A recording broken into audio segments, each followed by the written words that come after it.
Unspoken. Book 1 of The Obsidian Reach by HopeHappy. Chapter 3. The Crimson Mark. The dress was dark red, silk, cut narrow through the ribs and high at the collarbone. Not the red of a party dress, the red an old money family would choose for a portrait. Elena stood in front of the dressing room mirror and did not let herself enjoy how well it fit. In the box beneath the tissue paper was the choker. She had known there would be a choker. The thorn diamonds were a known quantity in Oakhaven, 19th century, old mine cut, heavy platinum, and she had seen them once before on Evelyn Thorne at a charity dinner. Elena fastened them around her neck. The platinum was cold against her skin and stayed cold longer than metal should, the way heirloom jewelry often does, as if the people who had worn it before were reluctant to let it warm. She did her makeup quickly and without interest. She used the red lip stain because the dress required it. She did not look at her face for longer than the work required. She was aware, as she worked, that she was suppressing a small hot current of shame, and that the suppression was working, and she made a mental note of the fact that it was working because she suspected she would need to be able to do it again at larger volume later.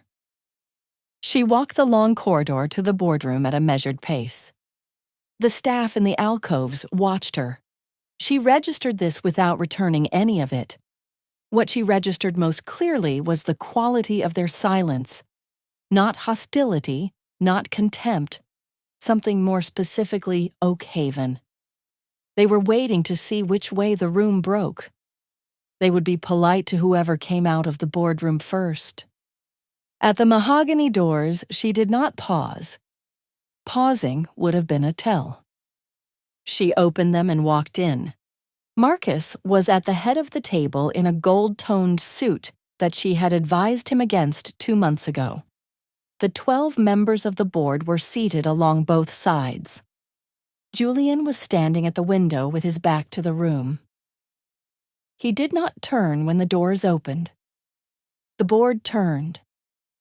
She watched their eyes find the choker before they found her face. "Elena," Marcus said. His smile was professional. His pupils were not. "Come, sit. We were just discussing our uninvited guest." "She's where she needs to be," Julian said. He had not turned. He had not raised his voice.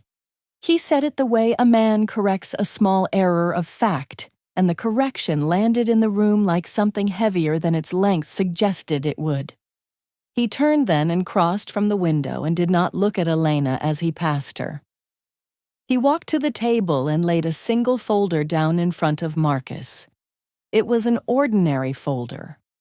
Inside were the same documents Elena had read at the desk an hour earlier, filed and stamped at the Oakhaven Superior Court at 6:14 that morning. Marcus opened it. Elena watched his face go through the work. She had seen men's faces go through this work before, usually across a negotiating table she had set up for them to lose at, and she recognized the sequence. Confusion.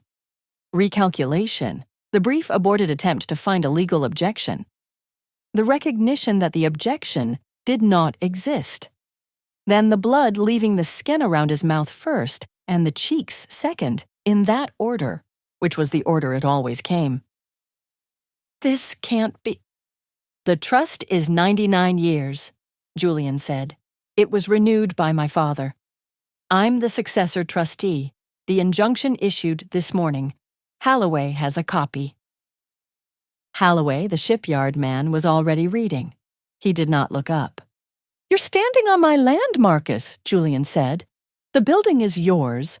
The floor you're standing on is mine. You can pay me ground rent at a rate we agree on by the end of the quarter, or you can start discussing evacuation with your insurers. Those are the options currently on the table." "You can't." "I can." The shortness of it was what took the last of the air out of Marcus. He had been braced for a speech. He had been braced to push back against a speech. What he got was a man who had already done the work and who was not going to do it again out loud for his benefit. Julian did not look at Elena until this point. When he did it briefly, and then he put his hand on the small of her back and walked her forward to stand beside him at the head of the table. And he did it in a way that was not gentle and not rough. And the diamonds at her throat caught the light on the way. Elena will countersign all operational decisions during the interim period, Julian said to the room. This is effective now. You're using her against me, Marcus said. I'm using her the way you used her, Marcus, with better terms. I saved her mother's life. The shift in Marcus's voice was the first thing in the morning that was not under his control. The room heard it. The shift was not dramatic. It was the small, ugly crack that opens in a professional man's voice when he is about to say something. In a room he will regret having said it in for the rest of his professional life. He said it anyway. I paid every invoice from Ethelgard. For months. Ask her. Ask her what she owes me. She's mine. I bought her. Be careful, Marcus, Julian said. He did not raise his voice. He did not need to. Every man and woman at the table had now heard Marcus Sterling say aloud, in a board meeting, that he had purchased his chief strategist with her mother's medical bills. Holloway had set his document down. The woman to Holloway's right had lowered her eyes in a way that was not shock. It was distance. The board was beginning to step back from him already. Elena had been waiting for the opening. She had been waiting for it in one form or another for 14 months. She had not known what it would look like. She had assumed, when she imagined it, that she would have to manufacture it herself. She had not expected Marcus to hand it to her in a red dress in front of the 12 people in the city most capable of dismantling him. She stepped forward to the table. For the record, she said, and the room went still in a way that was different from the stillness Julian could create. Quieter, narrower, attentive. I am formally freezing all Sterling-directed operational accounts pending internal audit, effective this morning. Mr. Sterling's personal expenditures through the corporate envelope are to be included in scope. I will be producing the full file to the board by end of day. She kept her face still. I apologize to this board, she said, for not having brought this to you sooner. The apology was the move. The apology was what made the board believe her. Holloway looked at Marcus. Marcus looked at Elena with an expression she had not seen on his face before. An expression that was not rage. Not yet. Because rage required composure to shape, and Marcus had none. He was looking at her the way a man looks at the door of a room he no longer understands the geometry of. You, he said. Mr. Sterling is removed from operational oversight effective immediately, Julian said. The chair will circulate an emergency resolution within the hour. Elena, with me. He did not wait for a vote. He turned and walked, and Elena walked with him, and they were at the boardroom doors before Marcus had finished rising from his chair, and the last thing she heard as Julian pulled the doors shut behind them was Holloway's voice. Quieter than before, asking someone to get security.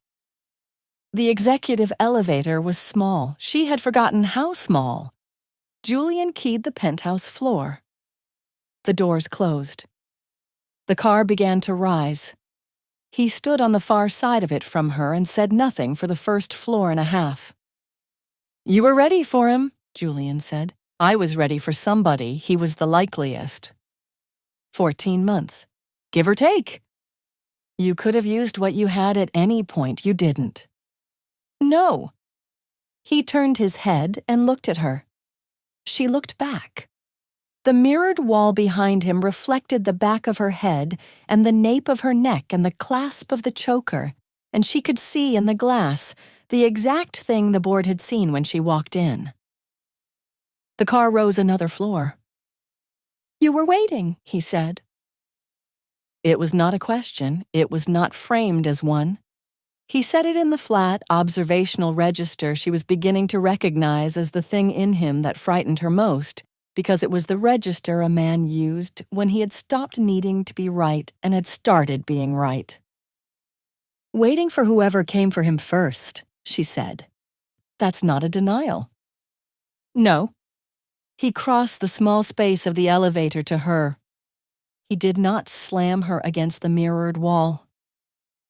He moved at the speed of a man closing a distance that was already closed in his head, and when he reached her, he put one hand flat against the mirror beside her ear, not caging her, not theatrical, just placing it there.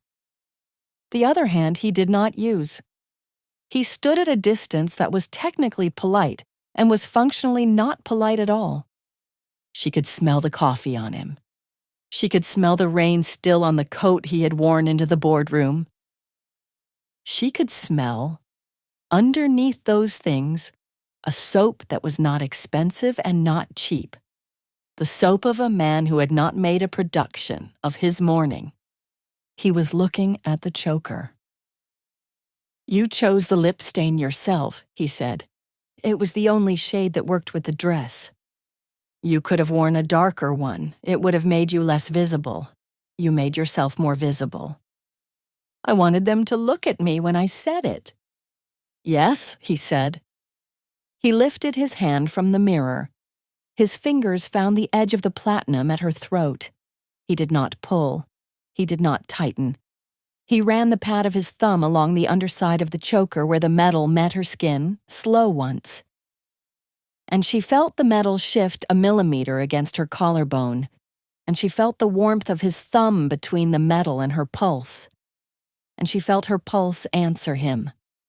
And she watched in his face the small specific satisfaction of a man who had just been given information he wanted. "Your heart's fast," he said. "So is yours." He did not react to that. He did not deny it. He did not confirm it.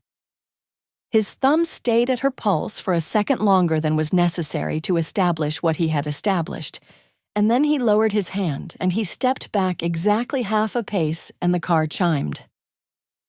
"Say something before the doors open," he said. "Why?" "Because what you say when you think I'm going to kiss you and I don't will tell me more about you than anything you've said so far today." She looked at him.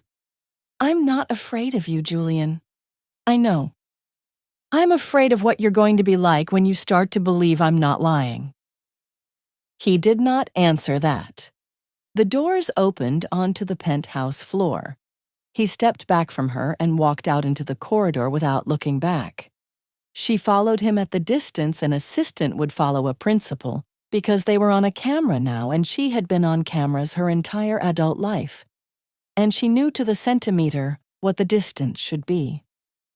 She was aware, as she walked, of three things: that her hands were steady, that the pulse in her throat had not slowed, that somewhere in the last 5 minutes, in a mirrored box between floors, she had stopped treating Julian Thorne as an instrument of her survival and had started treating him as an adversary in a contest she intended to win. That third thing was the dangerous one. She filed it and walked.